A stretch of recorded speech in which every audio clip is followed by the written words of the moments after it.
So there's what I call the $3 million wall. Statistically, the large majority of businesses in America are small businesses, and most of those businesses get stuck around the $3 million window.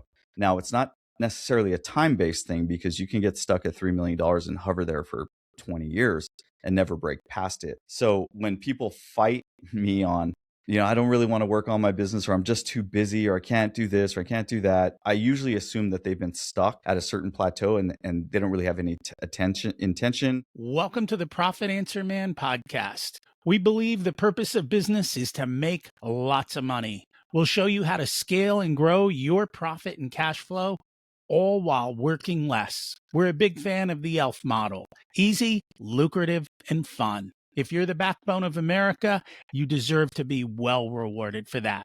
Listen in to see how other business owners are doing it and how to maximize your profit and cash flow. Welcome to the Profit Answer Man, Tim Martinez. It's great to have you join us today. Excited to be here. Thanks for having me. And I'm excited to learn from you. Can you share a little bit about yourself and your business? Yeah, absolutely. I've largely worked as a management consultant.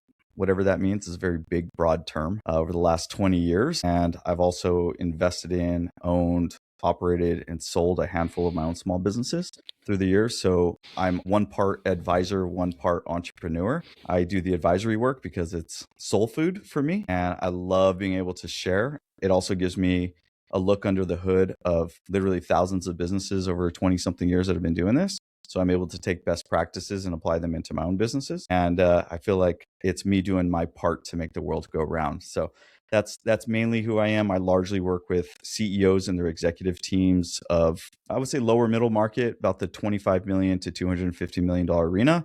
I've gone much lower and gone much higher than that, but that's generally where I get plugged in. I love learning from other people's mistakes instead of mine. Amen. Sounds like you do too. I wish more people would take that mentality, but then we wouldn't have anyone to learn from. So it's okay if some of you want to screw up, right? It has to happen. Before we hit record, we were talking about Profit First and Traction. And I know you've read both the books. Mm-hmm. You made an interesting comment that I really appreciate. You said you don't use them as they are. You use them as you kind of need to. You've adapted it to what works for you, which is what I say that every system should be. Take the best parts of it, mold it to you, don't mold yourself to it. Yeah. How's it worked out for you? Well, I got there, I've been building businesses since I was 15. A lemonade stand, silkscreen business, retail store, DJ business. I had a skate shop. I had two. I built apps and websites. And through all these years, we're talking maybe 25, maybe 30 years ago. So well before I had my hands on those books. And I had to learn about how important, the importance of profit, and how it's not just my personal piggy bank, a business, and how to, set up tranches and buckets for things. Also had to learn, as I got started in consulting, I largely worked with startups. So I helped them get their launch. I'd write their business plans, do the pitch decks, financial models, the projections.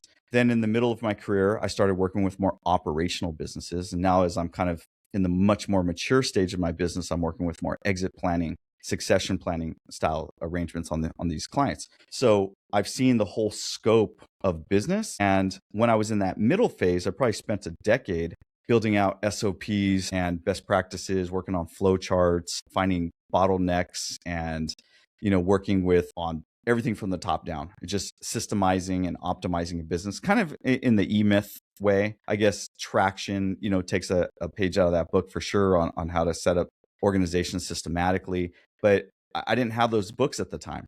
So I learned what an SOP was just by saying, how do I logically take it from 8 steps to 4 steps? Or why do I need 6 people in this process when I could do it with maybe 2? Or do I need all this technology? Or, I was just really optimized and streamlined. So by the time I got my hands on these books, I was like, wow, this would have been great if I had this, 30 years ago, or if someone would just handed these things to me or kind of sat me down. I just had to learn it through hard knocks. It's funny when I bring those books to people who don't use them. A lot of times it's a fight to get them to do it. And it's usually, I'm too busy to work on my business. Have you found that at your level, or are most of those people beyond that? So there's what I call the $3 million wall. Statistically, the large majority of businesses in America are small businesses, and most of those businesses get stuck around the $3 million window. Now, it's not necessarily a time-based thing because you can get stuck at $3 million and hover there for 20 years and never break past it. So when people fight me on, I don't really want to work on my business, or I'm just too busy, or I can't do this, or I can't do that, I usually assume that they've been stuck at a certain plateau, and they don't really have any intention. They don't have the gas in the tank. They don't have the desire to really go past that. And therefore, they're happy with their own chaos. They can manage, it's manageable chaos. And even though they say they may want change, they may not really want change because they want control. So I have to read between the lines. And quite frankly, that's why I got out of working with those small businesses many, many years ago, because I felt there was always this fight to keep things as they are. So when you work with much larger organizations, you can't, that is not the mentality. The mentality is not, let's keep things at the status quo. The mentality is, well, we need to grow by this much organically, and we need to grow by this much inorganically. We need to make this many acquisitions, and we need to grow by this amount of revenue. So everything's so forward facing. We need to consider succession because we have hundreds of employees. Of course, we have to consider these much larger conversations. You go down to a small business, you really have to ask the question is, are you okay with where you're at? And that's cool if you want to be there. No judgment. You want to stay where you're at, and that's fine. So when my phone rings, like, I want to get to this next plateau, I say, okay, great. That's going to require you to do things differently than you've done them in the past. And that's usually where that conversation begins. So what I find is even if they want to stay where they're at, income wise, which is perfectly fine. And honestly, I'm a big fan of saying sometimes a smaller business that's highly profitable is a lot more fun and enjoyable than a big business that is a struggle. And so even if you're at that 3 million mark and you want to stay there, hey, let's make it easy, lucrative, and fun. Like you can still put standard operating procedures in. You can still do these things so that you can have a week or two off. So you can do the E-Myth kinds of things and the clockwork of getting out of your business. You've worked with thousands of businesses. What have you learned? What do we do right? And what do we do wrong? Like, what do we got to avoid? Yeah. So I would say the first and foremost thing that I've learned is not every business is built the same, and not everyone has the same trajectory. There is a lot to be said for the industry you're in, what's happening in the business, what's happening in the economy. I'll give you an example. If you want to start a vacuum repair shop right now, that might be very different than if you started one 50 years ago. And the way that business is going to grow today on Main Street is going to be very different than it would have grown 50 years ago. So you kind of have to know what they have the right expectations, I guess. Misaligned expectations is very important. And that to me is catching a wave. Catching like when a wave. you can get at the front end of a wave and you know the wave is going to run, that's awesome. And if the wave doesn't run, you better be able to at least pivot out of it quickly without too much of a lock-in on it. So that is important. And but I think a lot of business owners catch a wave and they mistake their luck for actually knowing what they're doing in business. Yeah, absolutely. And I've met a lot of successful entrepreneurs that would say, hey, I got lucky, right place, right time.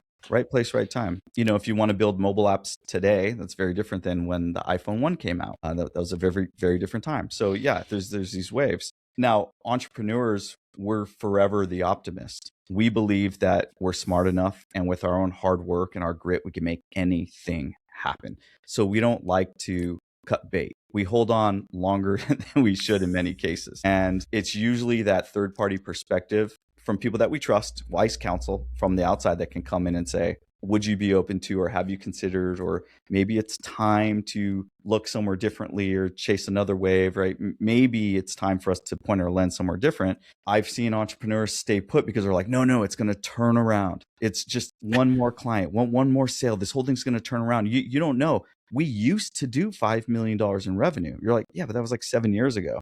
And you've been hovering at, let's say, a $2 or $3 million window, and you haven't hit a new plateau. So clearly there's something going on with this business, probably beyond systems. Yeah, I'm sure you need systems. We always need systems, right? You need a fully optimized business, of course, but there's other factors that are going on in a business that you really need to take a look at. So what I've learned is sometimes you catch a wave, sometimes you're holding on to a losing bet longer than you should, and it's hard to fish and cut bait because of ego. Ego is a big, big killer in business. And then, obviously we could talk about systems until we're blue in the face, because people wait far too long to put in systems and they become the system. They are the system. So some of that is ego. I like it when everybody defers to me because it allows me control. And if I stop being the person everyone defers to, I start losing control. Some of it is investing in your team and making sure you have talent that's always being educated and upskilled. We don't invest in talent enough. I've seen a lot of small businesses where the owner's like, oh, I send myself on a retreat every year. And I go, great. Do you send your number 2 and number 3 and number 4 to a retreat every year? Because we're investing in you. What about your team? Are you investing in that? And then, of course, we can talk about profit. Especially small businesses, they just treat it like a personal piggy bank.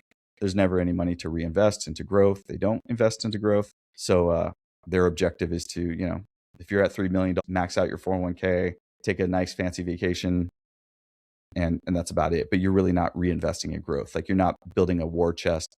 So when your competitor comes around and says, hey, we're ready to sell, you can just jump on it. Like, you don't have enough flexibility to make these types of moves because you just haven't built that in the business. What's a good war chest for you? Let's say you're a $3 million business or a $5 million business. What would you advise them would be a good war chest to have around? Well, I would say like a best practice is your 3 to 6 months of OpEx just sitting in a fund. You're going to have to pay taxes on your money, what you leave in the fund. I mean, you got to be cognizant of that depending how your infrastructure is set up. But a 3 to 6 month OpEx war chest is great. If you had a year's worth, now you can make some moves. And also mind your credit too, and know how to use leverage. Like the SBA could potentially lend you up to 90% on any business $5 million below. So you can go buy your competitor if they're, willing to sell you and pick up $500,000 at EBITDA on the SBA's dime and finance it with that.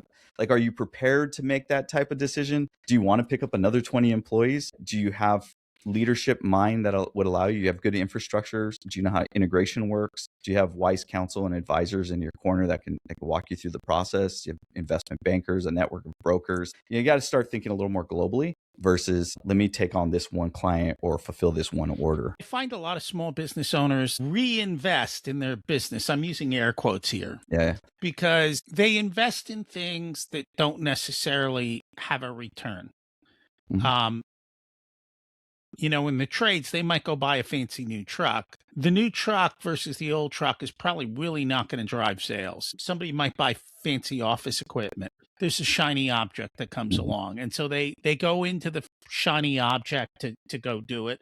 And honestly, this is an industry you're also very familiar with. They spend money on marketing because they need more sales, but they don't have a marketing strategy. Yeah. So they throw money into a lot of things and they think they're investing. I think they're just burning capital. Sure. And there's, much larger organizations, right? If we're doing $200 million in revenue, we're always thinking about R&D. We have an R&D budget, of course, because we know we have product life cycles. So our product is, just like businesses have business life cycles, product life cycles is a real thing. So just because you're a small business doesn't mean you don't have a product life cycle. Big business, small business, there's still a product life cycle.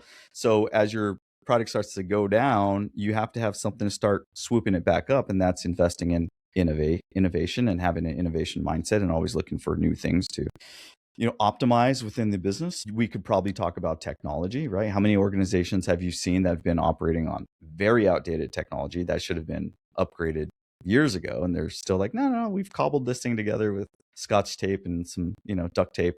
And you're like, yeah, you could be so much more efficient. So knowing where to invest and how to invest is important versus vanity investments. And that's what I think a lot of it is the vanity and investments. One of the things I've seen you say, and I say it myself in a different way, simplicity is the ultimate sophistication. I live and die by that. And yet, for most business owners, if you offer them a simple solution, like take profit first. It's so simple. Here's a couple buckets, put your money. They'll go, oh, that sounds great, but nobody does it. That's too simple. That won't work. And I find that to be across the board. When you offer them simple solutions, they look for complex ones. Do you know why? Sometimes you need to avoid those people. If you think about Elon Musk, right? He's big on first principles. First principles is simplicity. It's saying, let's just reduce this thing down to its most basic component and then rebuild from there. So if there's something very, very complex, let's just reduce it. Okay. Whether or not you love Elon, irrelevant. We're talking about first principles. So when you think about simplicity as the ultimate sophistication, you say, well, we need to make things. I think Albert Einstein. I'm totally going to misquote this, but it was like things should be as simple as possible and not any more simpler. So, something like that, right? There's a lot to be said for simplicity. When you meet somebody that says, no, it needs to be more complicated, or I want to add more steps, they're probably not going to be a good client. You're probably not going to get very far with them. But there's plenty of people out there that say, you know what, I too share your passion for simplicity. I too share your passion and your vision for making this less complicated and less chaotic. Can we work on that together? And we're like, yeah, absolutely. Let's lock arms. We're going to get pretty far together. It's like, I'm not trying to drag a dead horse to drink water.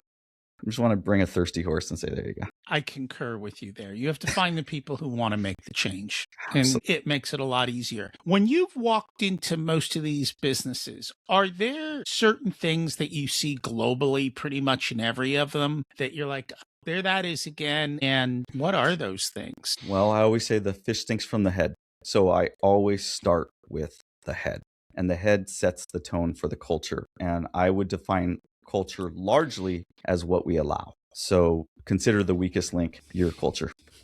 It's not your strongest link. It's usually your weak. Like, what are we allowing inside of the organization? Are we allowing ourselves to operate on old, outdated software because we don't want to spend any money? Are we allowing ourselves to be really ruthless and cutthroat? Like, what are we allowing inside of this organization? So what are your problems? You know this as well as I do. Most of the problems are human problems. The technical stuff is the easy stuff. This is not complicated. We're going to make a widget and there's a piece of machine and it does the thing and spits it out. Or we're going to deliver a service. Fine. We'll write a business plan for $10,000 done. It's humans, always humans. So start at the top and say, what's going on with them? Their idiosyncrasies and their mania, right? And then we kind of work our way down. And then we kind of really have to decipher what they're telling us is the actual problem. I always say it's the problem beneath the problem that's really what we're trying to solve. So as a longtime consultant, when someone says, hey, this is my problem, I have to stop, subconsciously think like, what's the real? I got to get deep down to the root, not just the symptoms. So I got to get way down to the root. And I go, well, it sounds like we're really not solving for X. You want to solve for Y, but we need to kind of take it back a few steps. Do most people look at the Band-Aid solution, or are most people digging for the root? It depends on how you get brought into the conversation. So I'll give you a couple inflection points. You have an organization that said, we used to do 20 million, then we did 18, then we're doing 15. And someone says, call Tim. Okay. This is a revenue problem, right? Other side of that is someone said, hey, we had a client fall out of the sky. We never thought we were going to win this thing. We won a government RFP for $100 million over the next 3 years. We don't even know how we're going to staff for this. We don't even know what to do. Or our largest competitor wants to sell to us and they want to sell this for $20 million. And we don't even know how we're going to get that. Like, this is a huge opportunity. We're not prepared for this magnitude of this opportunity. So you're either dealing with this revenue decline problem, or you're dealing with like, how do we handle this large opportunity? Either case, I'm usually getting a phone call on one of those two. And then I have to take a step back and say, okay, we need a different playbook for each one of these. The revenue one might be a product cycle. It might be your team, a lot of inertia, status quo. The market's changing, right? For the growth opportunities, how much time do we have?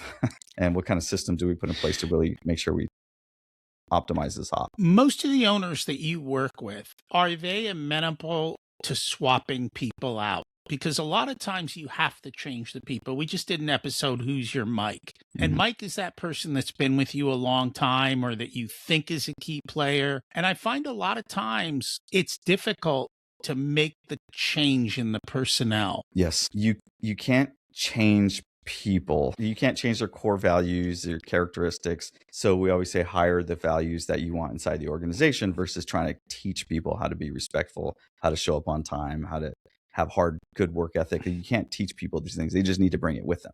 These are things that they're going to get at home, through the microcosm of the universe. It's like they learn these things when they're young, and then they bring their good and bad habits into the organization. So hire good habit people. When I do a lot of work in succession planning and exit planning, it's probably 95% of the work I do these days over the last 5 years. And that's really where I'm just trying to ride this thing to shore. In that world, yeah, because the owner knows they want to sell in the next couple of years, and they know they're probably not going to be able to get the valuation that they need until their bench is upgraded, until they have a C-suite that's just pretty badass. And if you have some people that have been, they're good, but they've been there maybe a little too long. And you know that when a new buyer comes in, they're most likely going to let those people go. So you have to start having some pretty tough conversations at a certain point with people, about where you're headed with your organization from an exit planning standpoint.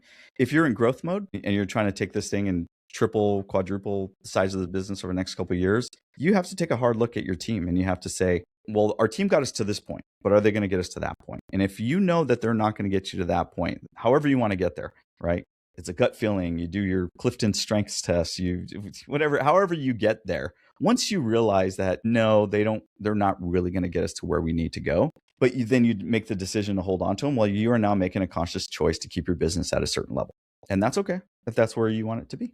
But you just have to you can't lie to yourself and say, this team is going to get us where we're trying to go. Don't lie to yourself. That happens a lot, doesn't it? More often than not, because we're humans and we have emotions and we're irrational. If you think about behavioral finance, it goes back to your whole point of why don't people put the money in the buckets? It's like, why don't they call it death insurance? They call it life insurance. But really it's death insurance, right? It's just, we're humans. We're kind of wired, for self-preservation. And it goes back to that last point of people would rather not fail than succeed. So success is cool, but I really don't want to fail. Not failing is more important than succeeding. Do you help people overcome that? As best as I can, I try to create these little unlocks for people. I try to open up mini portals. I hope that when I'm done working with someone, somewhere at night or on the weekend or when they're on a long walk, they're like, you know what?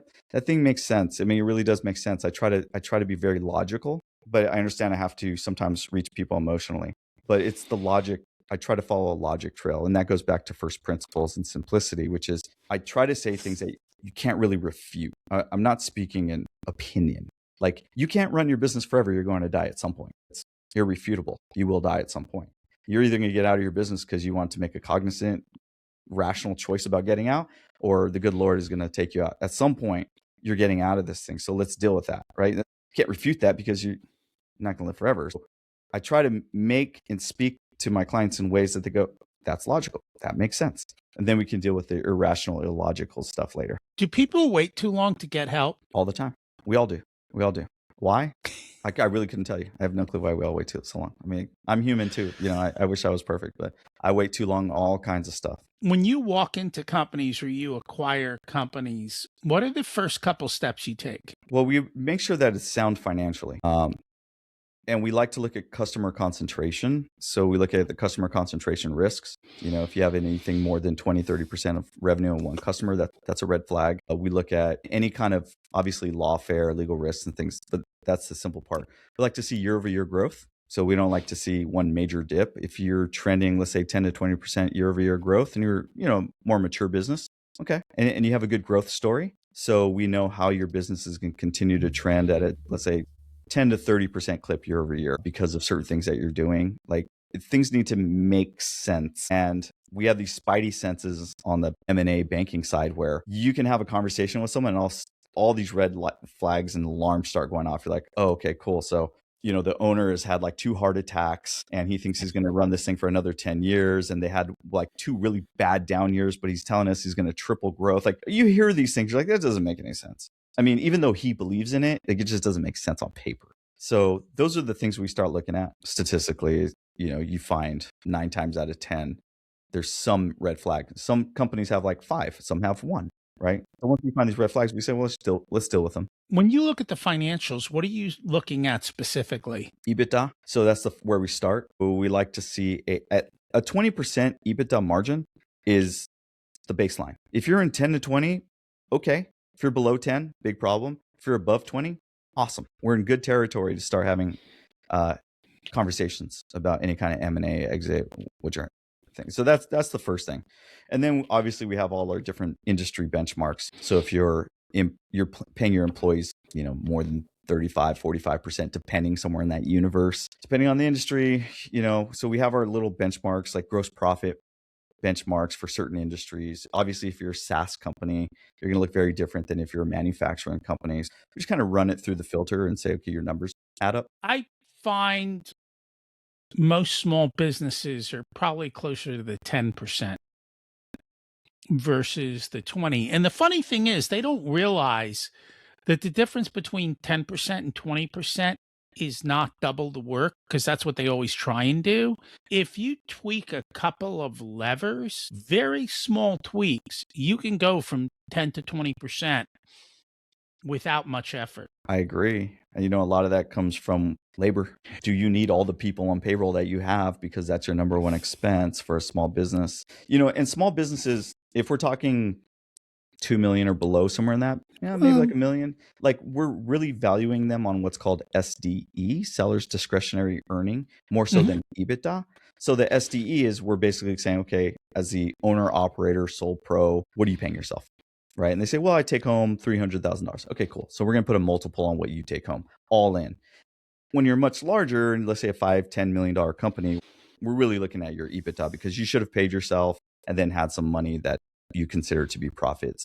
And there's add backs and things of that nature, but there is a big difference between SDE and EBITDA. So depending on the size of the business is how you get valued. No, and I understand that, but I Mm. see lots of business in that 7-figure, 8-figure range, and they're closer to 10 than they are to 20. And it's probably because if they were at 20 plus, they wouldn't call me. They figured it out.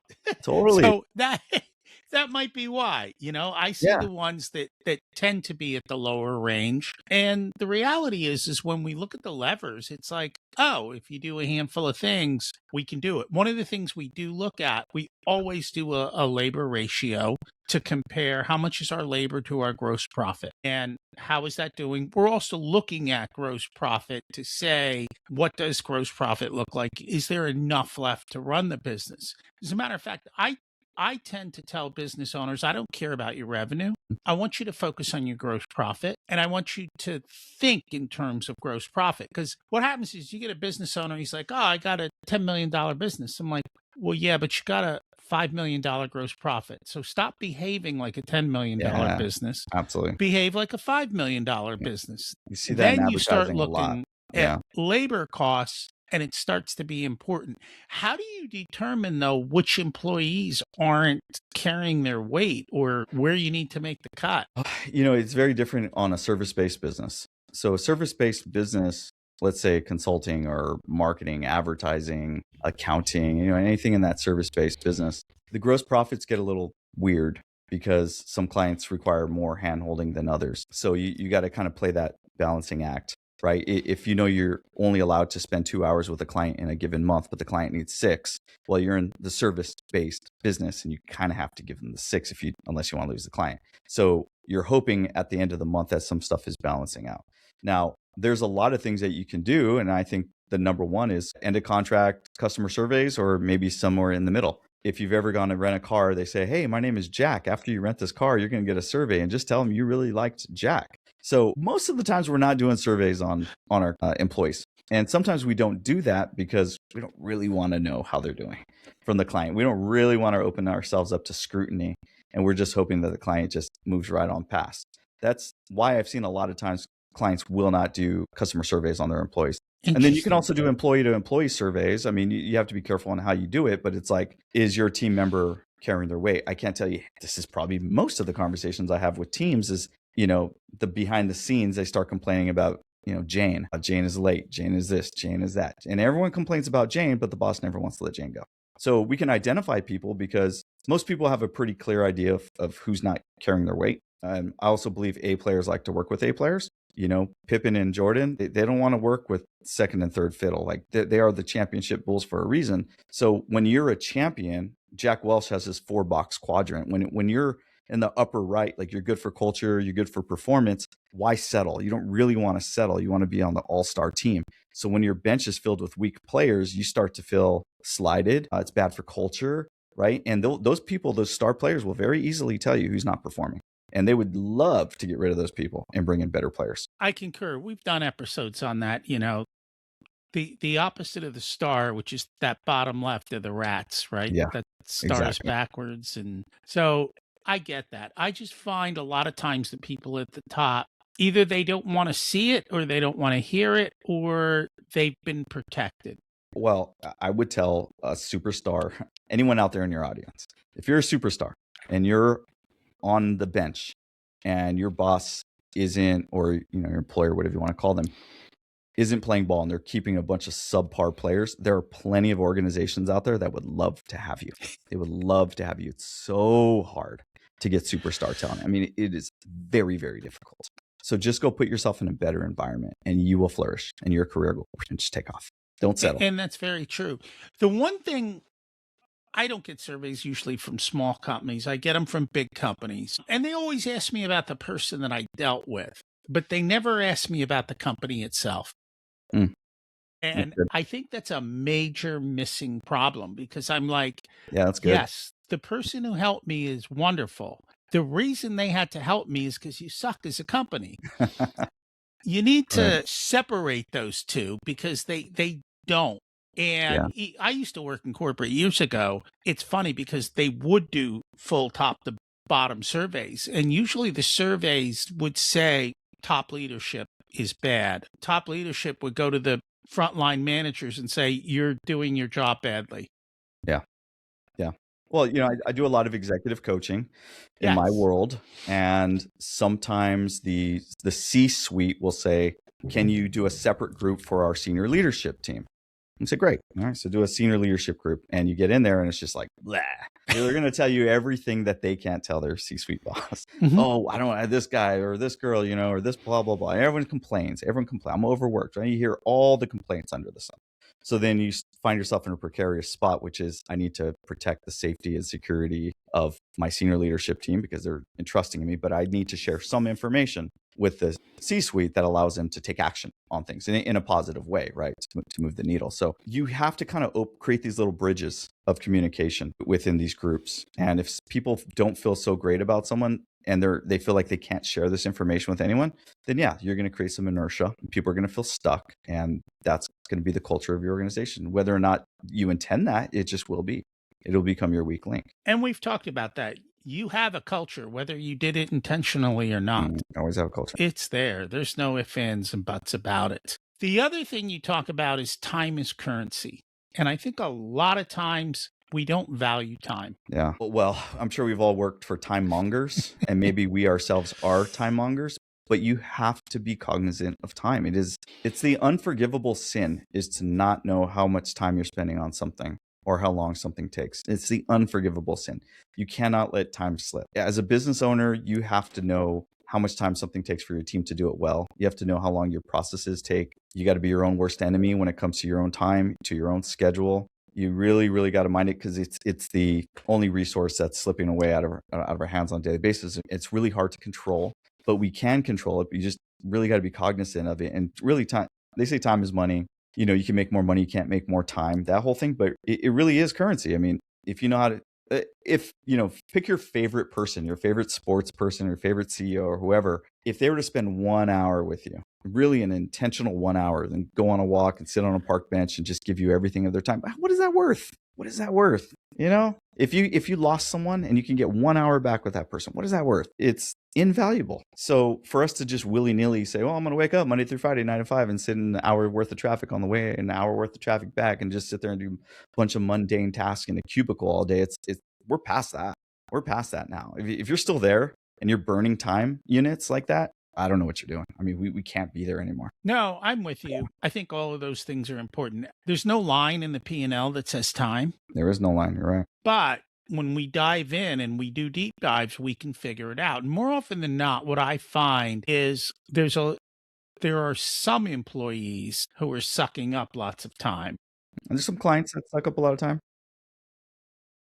Or you haven't created efficient schedules for them or efficient routing, depending on the business, to make sure that you're getting the full value of time out of people. Because if you're sending people out on the road or if they're billing by increments, you've got to look at the utilization. And Absolutely. you also have to possibly be responsible for filling up their utilization. Yeah. But if you're not measuring that and you're not looking at that, then what happens is you're yelling at your A players instead of your C players. And you've got to have visibility into all of that. And you have to be able to measure it and then call it out when it's a problem. I mean, it might be a training issue. It might be somebody's not giving them the work issue. There's a million reasons, but you got to figure it out and be able to know what's going on. Yeah. And there's, the meetings for meeting's sake. And that's still a thing. The inefficient meeting. That's a total time suck. I mean, how many companies, I'm not saying right or wrong, but if you're doing a 30-minute meeting every single day and you tally it up and you say, well, at the end of the year, it was this many hours, and you tally up the, average hourly rate, and then you say, okay, well, this year's worth of meeting costs us $200,000. Did you get your ROI on that? So you got to think of it like that way. And that's one of the things I like about Traction is it gives you a format for a meeting. So if you don't know how to run efficient, timely meetings, it does that. But the other thing it does, which I really didn't realize, it creates a time for a meeting so that you're not interrupted 50 times. It's like, hey, we have our meeting, bring it all there. We'll hash it out. You don't have to schedule all these impromptu things. And yeah. I like to use the DOSI framework in conjunction with project management tools. So the DOSI is driver, approver, contributor, and informed. So if at the end of every meeting, you have your 3 or 4 action items, and we say, okay, who's going to drive this? The single person responsible. And then who needs to approve it? Sometimes an approver is different than a driver. Sometimes they're the same. And then who needs to contribute, give you input. And then who just is on the perimeter, just wants to make sure it's getting done. So if you leave every meeting and you say, we're going to use the DOSI framework, we're going to pick our 4 or 5 tasks, we're going to put them in our project management board, you're going to get most things kind of pushed through. The problem is meetings go with no agenda, like you're saying with Traction. Like they don't have a format, and they don't have a driver, and then they leave without action items. And then it happens again and again. And that's very true. Or the other thing is nobody comes back and says, did it get done? No accountability. No accountability. Yeah. So that is the other thing. And when people come back and give excuses, you've got to learn to call it out and get people to take action. Well, thank you so much for joining us. If people would like to learn more about you and your services, how do they find you? Sure. You can find me at Tim the Inside Man Martinez. Just type that into Google or AI, you'll find me. The Inside Man is an acronym for Tim, largely because I go on the inside of businesses and try to do what I do and add some value. I run a Substack, a very large Substack. I've been doing it for a few years. So that's where I give my voice on a weekly basis. It's, I think, Tim the Inside Man at Substack. I put 1-minute reads once a week, and it's usually something I'm wrestling with or some hurdle that I'm helping a client through. I've written a few books. I'm on YouTube, all over the place. So search me out. Always happy to have a conversation and help you push things through. Thank you so much for joining us. Thanks for having me. Thanks for listening to this unedited video of the Profit Answer Man podcast. If you'd like to catch the full episode and learn more about what we do, check us out at profitcomesfirst.com. We also go through the Profit First book in each and every chapter in the beginning episodes of the podcast, so check those out as well. Thanks for listening, and here's to you having a more profitable and growing business.